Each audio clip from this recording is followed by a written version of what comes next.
Okay, we have a new Maamar that I sent you out this morning.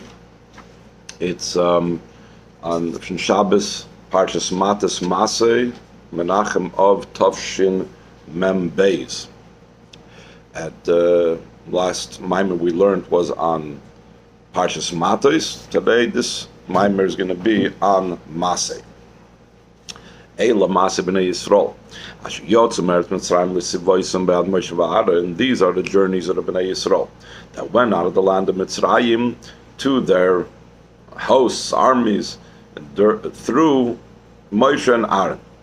Then it goes on to say, Vayichtov Moshe es Mesa'ayim l'Masa'ayim, that it says that Moshe wrote down, transcribed their goings out to their journeys. And then when he's actually enumerating the journeys, then it says, Ve'ela Masa'im l'Motza'im, and these are their journeys to their going out, to their departure. The Alter Rebbe asking the Torah there, why initially, when it says that Moshe Rabbeinu transcribed and wrote this down, it says that he first, it says the word their goings out, their leavings, to their journeys. And afterwards, he flips it around and he says, and these are their journeys for their goings out. It's also known the examination, the question that's brought down Radio and Maskel's Eter, that's in the Maamar the Rebbe Rashab from Tavresh Ayin 1910. Why Bechlal does he have to say in a specific portion of the Torah, he needs to tell us about the journeys? Why does he even have to tell us about the journeys? That he moving it's self-understood. The Parshazu, or it's understood from the simple reading of the Psukim. The Parshazu nichtava b'Torah b'siyum hamem beis masois. This Parshas Mesa'y, was written in the Torah at the conclusion of the 42 journeys. How do we know? Like it's obvious and clear from what it says in the continuation of the parsha. They encamped in the plains of Moav by the Yarden of Yericho. In other words, the last stop before they crossed into Eretz Yisrael, the last stop before they crossed the Yarden to go into Eretz Canaan. If so, first of all, what was past was past. Why is it necessary to emphasize and tell us what exactly were the trips, what exactly were the journeys over here? It's something that's in the past.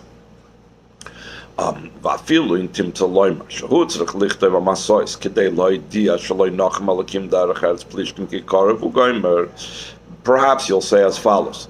We know that in Parshas B'Shalach it says that Hashem did not lead them through and directly from Mitzrayim through to the land of Plishtim because it was very close to Mitzrayim, and Hashem didn't want that when they'd see the difficulties on the road, they would turn around. So instead, Hashem led them through a more circuitous route to go through the Midbar, through the wilderness, so they won't really be able to, it won't be available to them to return to Mitzrayim.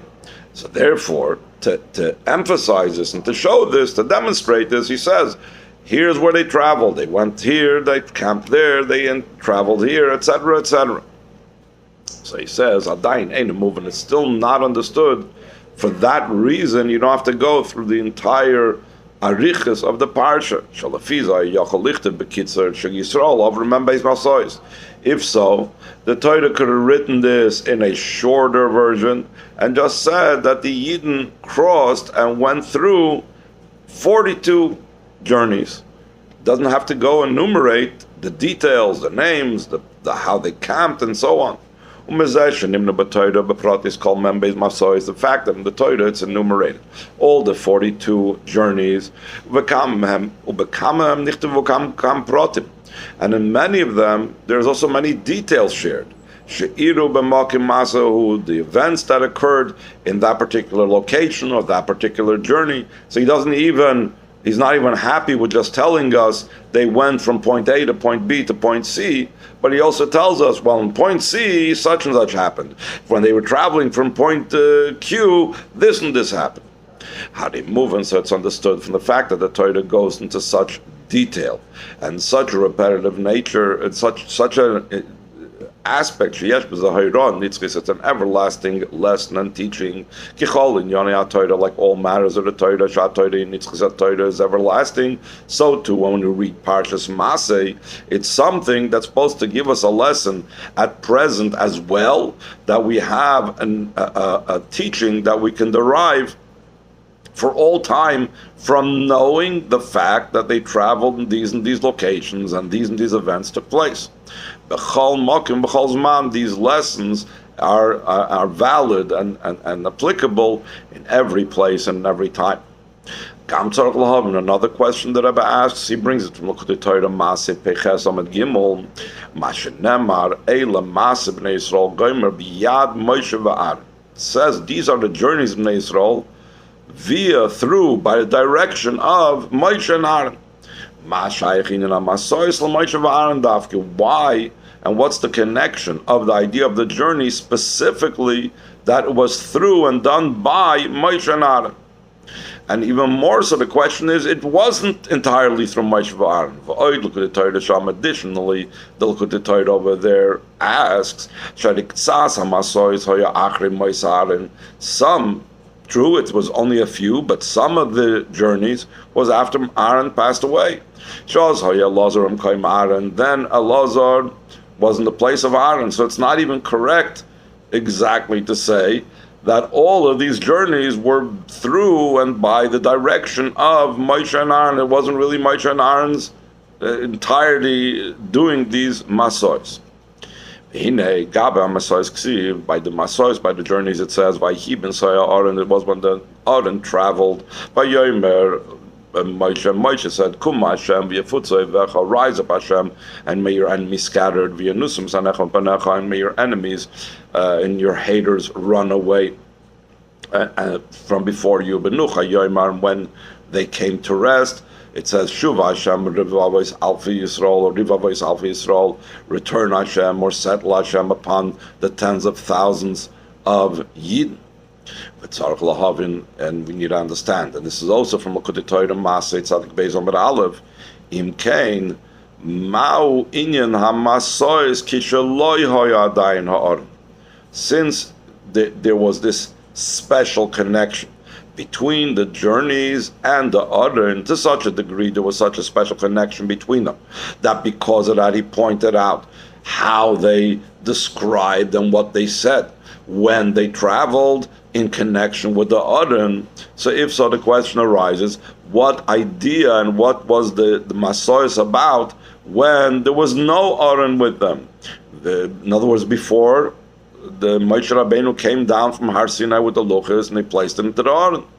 The Inyan HaMasois, in other words, what was the idea of the travels and the journeys that the Yidden had before the giving of the Torah? Second paragraph on the first page. Close Abir Bazar, the general explanation. This is the great descent that took place in Mitzrayim, like it says, Yorod Yoradnu. Descend, we have descended. The fact that it says twice the word Yerida, that indicates that the Yerida, the descent in Mitzrayim, was a very deep and low descent. That's why there was a repetition of the word descent. So the reason why there was such a great descent, he b'shvil ha'aliyah, was for the sake of the ascent of going up, the elevation, shenasa b'Mitzrayim gufa, aliyah nailis yoser, that in Mitzrayim itself it became a very great ascent. Like it also, just like in the descent, it uses the term, a double term of Yerida Yada Yoradnu. The same thing in the ascent, it says a double lashon, V'anoichi alcha gam oloi, I will raise you up, also raise you up. So this indicates a powerful ascent that the descent leads to. Okay, like the great quality and advantage of light out of darkness, and the great quality and advantage of wisdom out of the foolishness itself, that the darkness that's transformed to light is much more powerful than the light in and of itself when it's not dealing with darkness. This means that from the darkness and the foolishness itself, meaning klippa, Yisran becomes, after refining the darkness, after refining the foolishness of klippa, it becomes an advantage and an addition and a greatness more so than the light and the wisdom had before encountering and transforming the darkness into light, transforming the foolishness into chachma. This is also what the Chazal said. Hashem told Moshe Rabbeinu, please, I'm asking you as a request, go tell the Yidden, I'm asking you, please,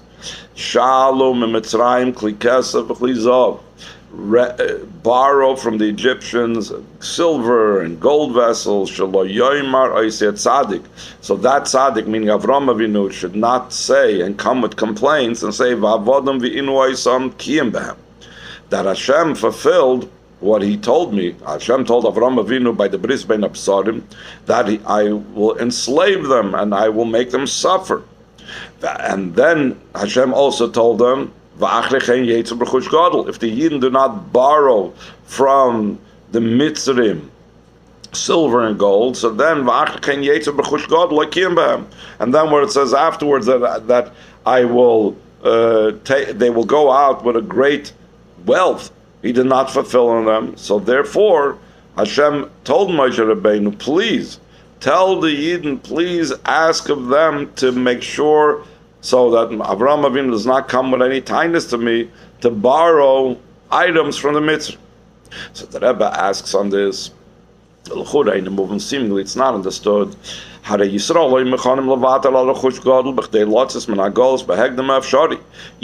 would have been willing to forego the great wealth that Avraham Avinu was promised just to be able to get out of exile as soon as possible. If so, why do we delay them longer in Golas to ensure and make sure that they have time to be able to ask the Mitzrim for silver and gold? Just take them out already, and that's it. So you're going to say, but a promise is a promise. You can't go back on what you told Avraham Avinu. Though the Yidden need to have the great wealth, so that tzaddik Avraham Avinu doesn't come afterwards and say things like, you didn't keep to your word. Chas v'sholom. Even this idea about the promise to Avraham Avinu and Avraham Avinu's complaint also needs to have explanation. Hashem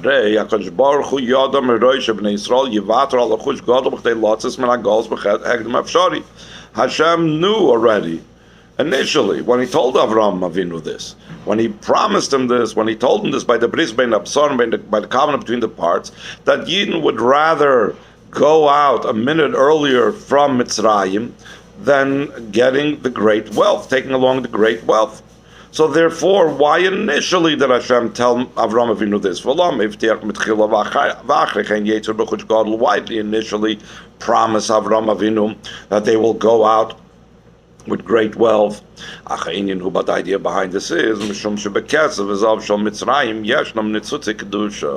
because in the silver and gold of Mitzrayim there are sparks of kedusha. That the Chazal say the world was unworthy of such a precious thing like gold. The entire reason why gold was even created was for the sake of the Beis Hamikdash. So in other words, that the gold and silver is, why did the Yidden have to take it out? Because it has a holy purpose. In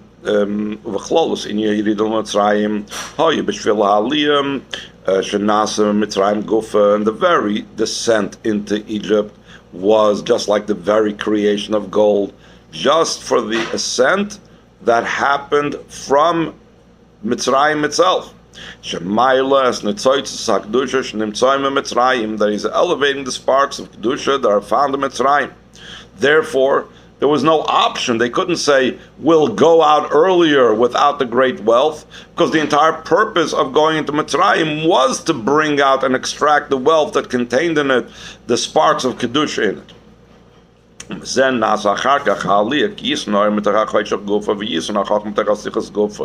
By elevating and transforming and extracting the sparks of Kedusha from Mitzrayim, through that there became the additional, the elevation and the ascent that we said that Hashem promised the Yid, and I will cause you to ascend. Also ascend, that will be the advantage of the light over the darkness and the advantage of the foolishness from the wisdom out of the foolishness itself.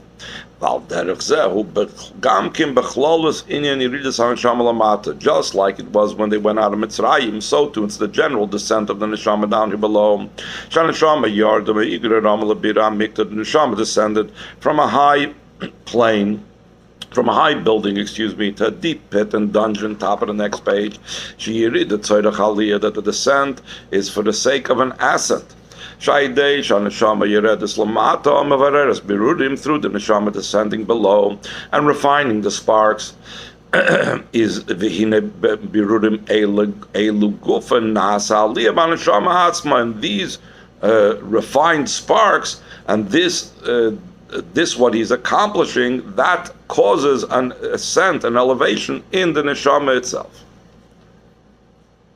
Progress. So, top of the second page of the Maamar, second paragraph, 1893.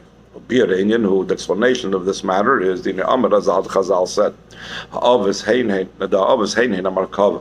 that the forefathers of Avram, Yitzchak, and Yaakov were a vehicle, literally a chariot for Hashem. That a chariot, a vehicle for Hashem, is a very lofty level, and despite that, we're going to say the Yidden had to descend to Mitzrayim to get to even higher level than the vehicle that the Avos were. Like it's explained in Tanya,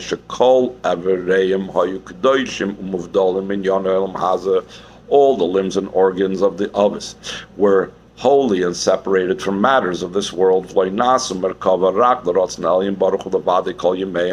and they solely were a vehicle for the supernal will of Hashem all the days of their lives. By a Yid, when he's doing a mitzvah, when he's learning Torah, or he's even using things l'shem shamayim, so then he becomes a merkava for Hashem. But other times, when he's not focused on godliness, so he's the rest of the hours of the day, the rest of the days of his life, he's not a merkava. The Avos, on the other hand, were 24/7, 365 days of all their lives. They were a merkava for Hashem. They were completely a vehicle for the will of Hashem. Similar to a merkava that's nullified to the rider. This high level of the Avos that we're saying that they are a merkava is even more so by a second explanation, the idea of the merkava. Usually when we talk about a merkava, we speak about its great bittul. Here we're going to speak about even more so. What is the purpose of a merkava? What's the purpose of a chariot? The purpose of a chariot is to bring a person to a place where he wants to go to. Usually, it's a better place. It's better than the place that they are located in now. The vehicle is bringing him to somewhere where it's a greater place. That's why he's interested in going there. In other words, not only is the merkava, is the vehicle bottled to the rider, it is causing a benefit and an ascent in the rider.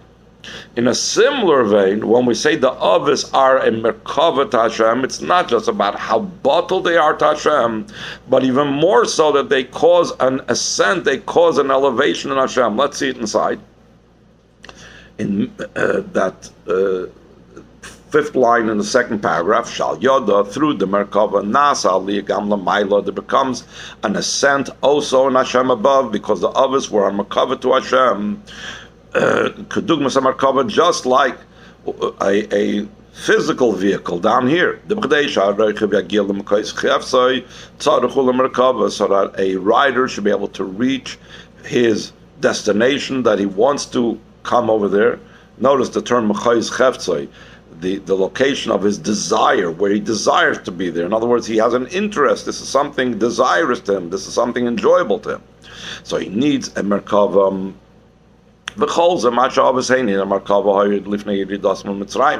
All of this, that the Avos were considered a Merkava, did not happen, let's say, when Yaakov Avinu, the last of the Avos, descended to Mitzrayim, but even prior to that, the Avos were considered a Merkava with all the advantages that we spoke about now. Like it says, Avraham Avinu, that Hashem appeared to him. This was before his descent to Mitzrayim, that Avraham Avinu had this connection with Hashem, that Hashem appeared to him. So too, concerning Yaakov, it says, even again, before he went down to Mitzrayim, behold, Havai is standing upon him. The Chazal say that Hashem left behind the upper levels and the lower levels, and he joined his kingship upon Yaakov Avinu.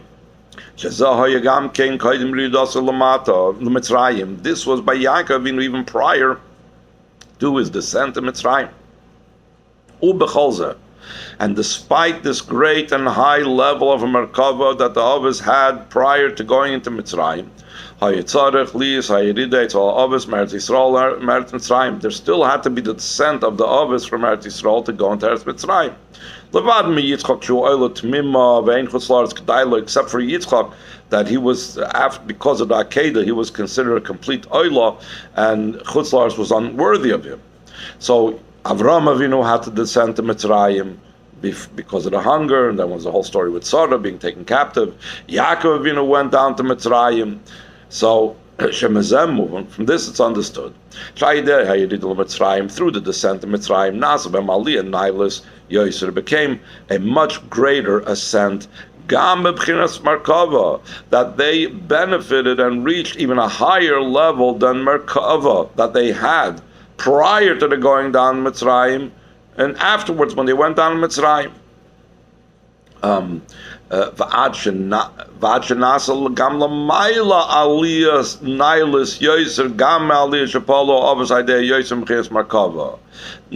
only was there a greater ascent in the Avos themselves, that they attained a higher level than they had as being a Merkava before they descended to Mitzrayim, but since a Merkava makes an aliyah in the one that rides it, so therefore, by the Avos going down into Mitzrayim, their ascent, which was greater by going down to Mitzrayim, caused a greater ascent in Hashem than what they caused as a Merkava in Hashem before they went down Mitzrayim. Kanal v'pirish habeisha b'chinas Merkava, like we learned in the second explanation of the Merkava, that the Merkava is not just about the bittul of the vehicle to the rider, but it also makes an elevation in the rider. Similar to what the Chazal say, that what was Hashem doing when the Yidden told him, when the Tana told him, the Amor told him, the Torah is not in heaven. So Hashem said that my children defeat me, my children be victorious over me. So the same thing, the Yidden have this power to make an ascent in the Eibishter higher, dafke by going down to Mitzrayim. So now we can understand more about this concept of what happened by their descent into Mitzrayim. These are the journeys of the Bnei Yisrael that they left the land of Mitzrayim. Through the refining of the sparks that they refined in the land of Mitzrayim.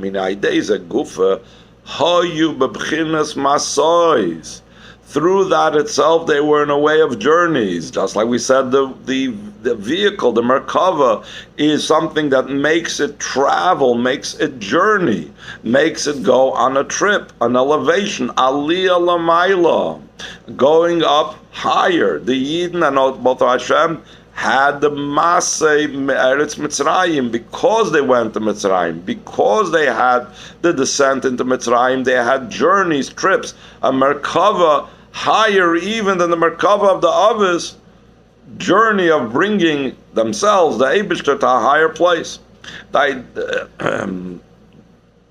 Aliyah Lamayla, an elevation above, Adla Aliyah Achinailis, until the highest, most elevation, Shemagiyim L'Eretz Yisrael, they reach Eretz Yisrael, She'eretz Toiva Rechava, it's a good and broad land, Amitis HaTorah Shel Rechava, who the true description of broad is, Kasher U'Bechiras Rachvas Shel Lamayla Medidavak Bol, when it's a broadness that's beyond any types of measure and boundary limitation. In other words, if it's something broad but could still be measured and still be limited and still has boundaries and borders, it's not the true idea of broadness, because in comparison to something else, it's still narrow. In comparison to something bigger than it, it's still narrow and confined.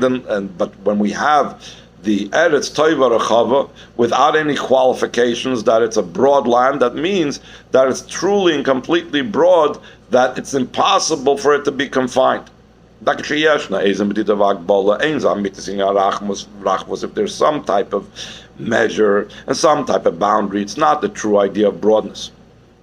And the Rebbe says, this idea that the very descent in Mitzrayim itself, that is what caused the ascent of reaching a higher level in Merkava, a higher level of Aliyah. That's also a pirush b'mashakosu vayisu me Ramses. They traveled from Ramses. Sha'aliyah hamasois, the elevation, the journeys. Nasu ayidei Ramses. Ramses was the cause. The hamem himem hasiba. They made Ramses is not just telling you a location. They came from the they traveled from the location of Ramses. But the mem of Mei Ramses comes to tell you that Ramses was the cause. Where do we see that the letter mem could be used as an indication not just of a location, but it's also a cause? Similar to what Chazal say, that sometimes we will say that the power of the son is greater than Mikoyach. The mem over here means than the power of the father, meaning the father might not be as talented and as smart and as wise as the son is.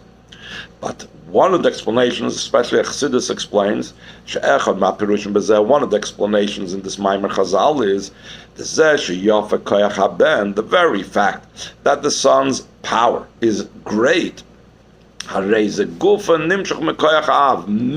Mekoyach is not greater than, but mekoyach, the mem means from, it's a result of the power of the father. The same thing when it says Vayisu Mei Ramses, Ramses Mitzrayim, the descent is the cause of the masois, of the traveling, of the Merkava, of the Aliyah. From the very refinement of the sparks that they refined in Mitzrayim, that itself was from which came about the ascent, the elevation. Like the advantage of the light and the quality and the greatness and the addition of the light that comes out of and from the darkness itself. And like the advantage and the quality of the wisdom that comes about from the foolishness itself, because of the foolishness, because of refining the sparks of the negative and elevating.